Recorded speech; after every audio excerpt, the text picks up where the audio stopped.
असली शेर होई एक बार मंचे पाई हम बोला अपने में डिसाइड कर कि असली शेर है गाँव के।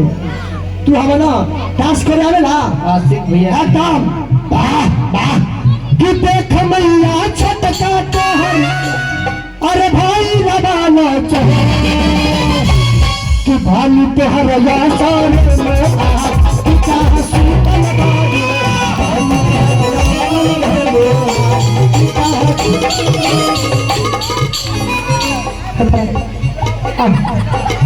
रुको रुको आज आज रुक जा वहाँ के सर है कि ना रुक जाइए ना हमें तो कूदक कहे बारे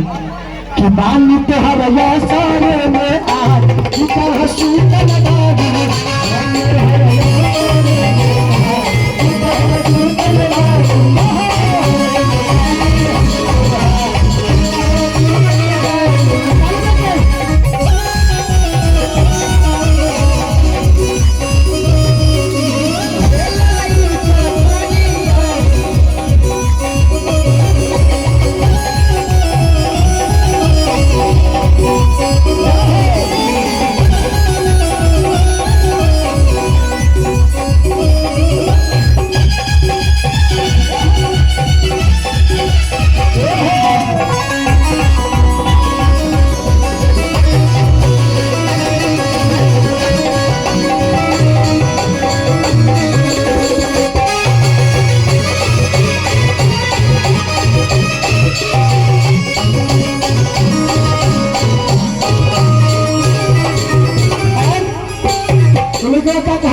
कहा गया है कि माँ के दरबार में जो जाता है दोनों हाथ पर करता है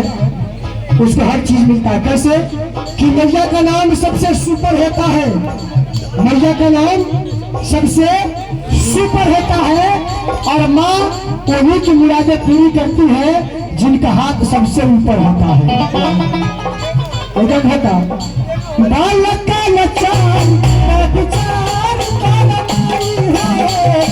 बतिया मैया बेड़ा पार कर लाई है